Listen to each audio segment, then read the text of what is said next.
Chers téléspectateurs, chères téléspectatrices, chers internautes, bonjour, nous revoici encore parmi nous et parmi vous pour décortiquer l'actualité de la RDC, de la sous-région et du monde, mais en rapport direct avec la République démocratique du Congo. Aujourd'hui, nous allons nous entretenir sur la fusion des deux processus, le processus de Nairobi et la feuille de route de Luanda. La question, elle est simple. Est-ce une façon de piéger la RD Congo, oui ou non? Nous allons essayer de voir si réellement la RD Congo doit accepter la fusion des deux processus. Mais au demeurant, nous devons nous poser la question, qu'est-ce que signifie le verbe piéger? Le verbe piéger, c'est agir en sorte que l'agressé, au lieu de se protéger comme il pourrait, coopère à son insu avec l'agresseur.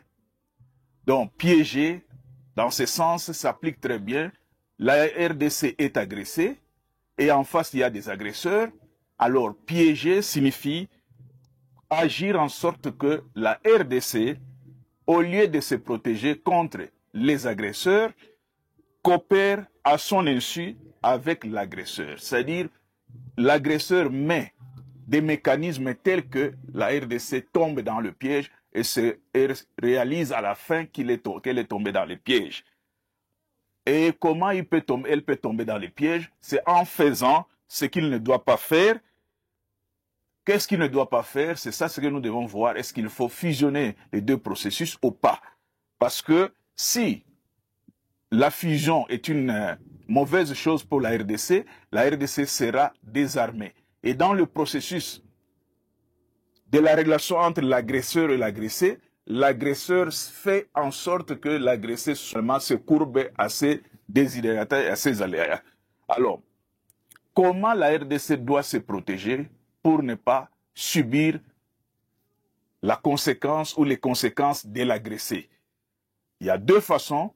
La première des façons, c'est accepter l'agression. Et vous vous rendez compte que il y a des Congolais qui acceptent effectivement l'agression. C'est-à-dire qu'ils ne reconnaissent pas l'agression. Ils ne disent pas que le Congo est agressé. Ils disent que le problème au Congo, c'est un problème personnel, c'est un problème interne, c'est un problème de Félix Tshisekedi, c'est un problème de la classe politique. Ça, c'est accepter l'agression. Ils sont tombés effectivement dans le piège de l'agresseur et ils sont totalement désarmés. La deuxième attitude à prendre, l'alternative, c'est riposter. Et la RDC, dans l'ensemble des populations, elle riposte avec tous les fronts qu'elle a mis sur pied. Il y a le front militaire, le front médiatique, le front économique, le front diplomatique, tout. Aujourd'hui, on parle même de front spirituel. Donc, ça, c'est la riposte de l'agressé pour sortir de l'agression. Alors, nous revenons à la question fondamentale qui nous concerne aujourd'hui. Doit-on fusionner le processus de Nairobi et la feuille de route de Luanda? Si oui, pourquoi? Si non, pourquoi? Et la réponse pour un Congolais est simple. Il ne faut pas fusionner ces deux feuilles de route. Pourquoi? D'abord, le processus de Nairobi, ça signifie quoi? Le processus de Nairobi, en simple, ne concerne que le groupe armé qui opère sur le territoire congolais. Et on ajoute y compris les M23. Donc ça, c'est le processus de Nairobi. Les groupes armés, pareil avec les groupes armés qui opèrent sur le sol congolais, y compris les M23. Alors, tout Congolais doit comprendre qu'il y a trois sortes de groupes armés sur le sol congolais. Nous avons les groupes armés locaux, aujourd'hui identifiés comme Wazalendo quand on est dans le nord et le sud Kivu, parce qu'en Ituri, il n'y a pas de Wazalendo. En Ituri, il y a Kodeko, il y a Zaïre et autres. Donc, nous avons les groupes armés locaux. 2, nous avons les groupes armés étrangers qui opèrent sur notre sol. Et 3, nous avons les groupes armés mixtes. Dans le cas de la série de groupes armés mixtes, nous pouvons citer le M23, nous pouvons citer les ADF-MTM. C'est-à-dire ils sont à la fois congolais et à la fois internationaux.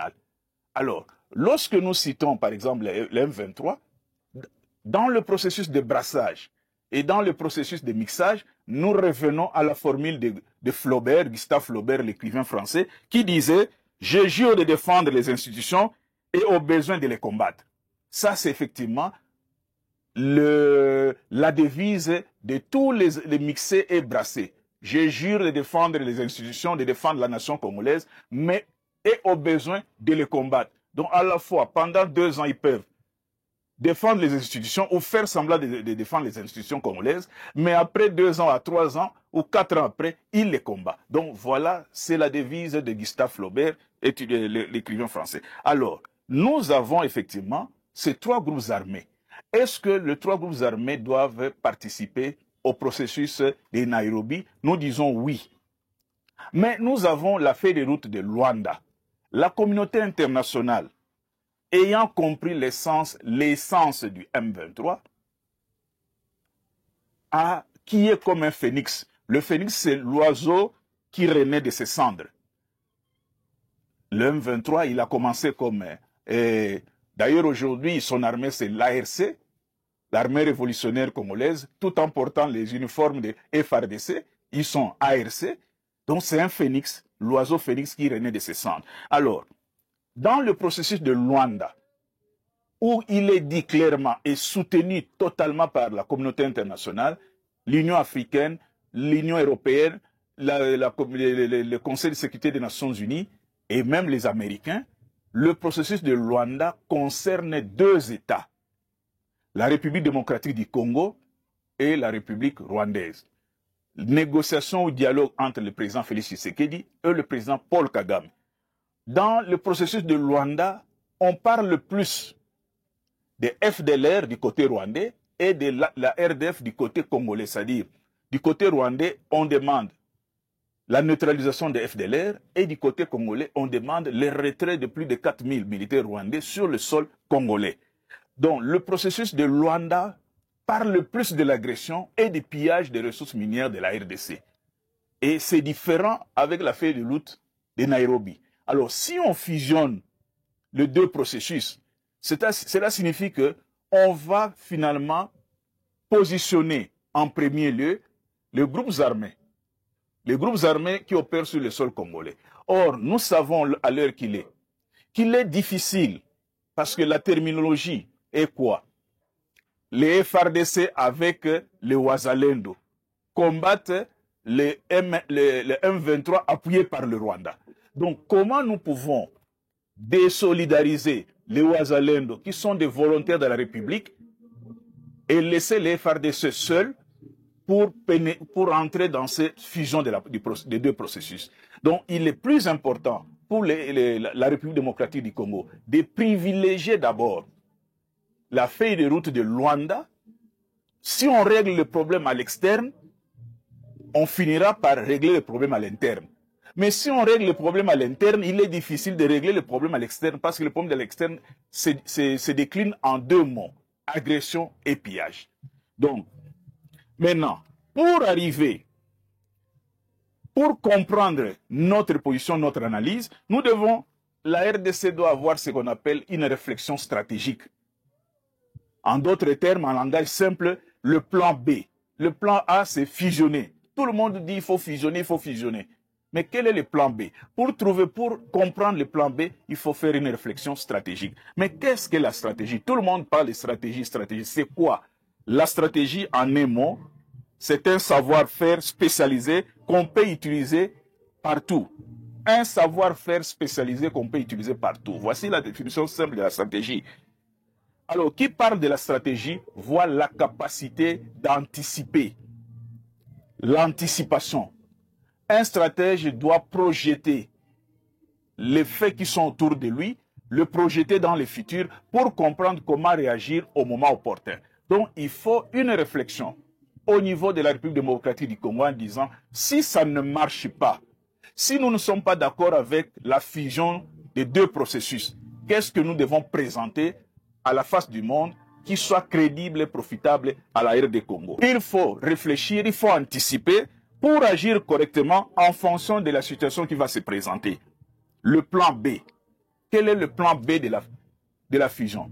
Nous nous sommes retrouvés lorsque le président Paul Kagame a refusé de signer, de se présenter à Luanda.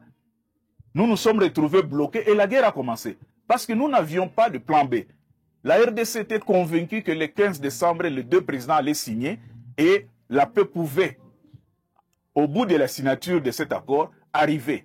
Mais lorsque le président du Rwanda a refusé de se rendre à Luanda, comme nous n'avions pas de plan B, nous avons pleurniché et au finish, un mois après, il y a eu la guerre, Goma est tombé, Bukavu est tombé. Donc bref, il est temps pour que dans les think tanks, dans les bureaux d'études, qu'on fasse des analyses stratégiques d'anticipation sur ce qui peut arriver si demain, le plan de fusion ne réussit pas. Et comme nous le disons, la fusion des deux processus ne profite pas à la RDC. La fusion des deux processus profite à tous ceux qui font la campagne pour un dialogue à l'interne. Or, nous savons que lorsqu'il y a dialogue à l'interne, c'est pour le partage de postes. On peut tout dire. On peut jurer sur la Bible ou sur le Coran.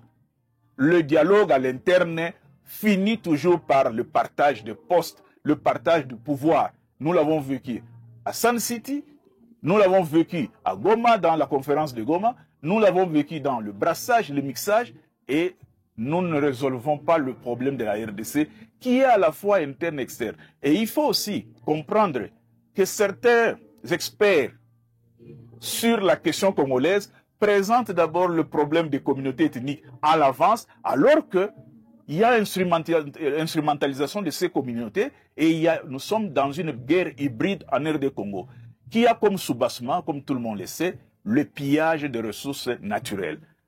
Bref, chers amis téléspectateurs, téléspectatrices et internautes, aujourd'hui, la fusion des processus de Nairobi et de la feuille de route de Luanda ne profite pas à la RDC. Et il faut que la RDC présente un plan B, réfléchisse sur un plan B qu'il peut opposer à tous ceux qui lui demandent de fusionner les deux processus. Parce que nous avons constaté que dans le processus, dans la guerre qui est chez nous, c'est une guerre d'agression et d'expansionnisme. Mais c'est aussi une guerre de pillage des ressources naturelles. Chers téléspectateurs, chères téléspectatrices, chers internautes, pour aujourd'hui, nous avons voulu être assez bref pour faire comprendre que la RDC doit avoir le plan B et que la fusion ne lui profite absolument en rien. Je vous remercie.